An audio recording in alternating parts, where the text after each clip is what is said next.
मित्रांनो, आजकाल प्रत्येक माणसाला मृत्यूची भीती आणि आजारपणाची भीती असतेच. भरपूर व्हिडिओ बघतात किंवा काही ना काही ऐकलं जातं, याला हे झालं, त्याला ते झालं आणि भरपूर गोष्टींमधून आपण घाबरत असतो. खास करून मृत्यूची, आजारपणाची भीती. मला काय होईल? माझ्या फॅमिलीला काय होईल? मला हे झालं तर, मला ते झालं तर, अशी भीती प्रत्येकाला असते.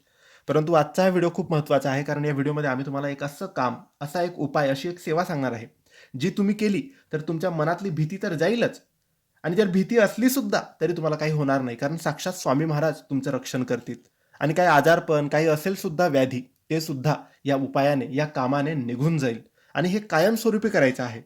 ज्यांना जमत नाही त्यांनी सकाळी करा, ज्यांना जमतं त्यांनी संध्याकाळी करा. देवपूजेच्या वेळेस अगरबत्ती दिवा लावून देवघरासमोर बसायचं आहे. एक ग्लास पाण्याचा घ्यायचा आहे, पाणी भरून घ्यायचं आहे, शुद्ध पाणी. त्यावर आपला उजवा हात ठेवायचा आहे आणि उजवा हात ठेवून तारक मंत्र 1 वेळेस बोला किंवा जास्तीत जास्त 11 वेळेस बोला. तारक मंत्र बोलून झाल्यानंतर ते पाणी तुम्हाला प्यायचं आहे. प्रत्येकाने, घरातल्या प्रत्येकाने हे करायचं आहे. अगरबत्तीची उदी पाण्यात टाकून प्यायची नाही. अगरबत्ती हानिकारक असते, त्यामध्ये केमिकल असतात. म्हणून अगरबत्तीची उदी फक्त कपाळी लावा, खायची नाही, पाण्यात टाकून प्यायची नाही. पाणी फक्त असंच हात ठेवायचा, तारक मंत्र बोलायचा. तारक मंत्राची शक्ती, आपली दैवीय शक्ती, देवांची दैवीय शक्ती सगळी त्या पाण्यात उतरते. ते पाणी प्यायल्याने आपल्यावरचं आजारपण सगळं काही निघून जातं आणि आपलं रक्षण होतं. भीती मनातून निघून जाते. म्हणून हा उपाय घरातल्या प्रत्येकाने करायचा आहे. धन्यवाद.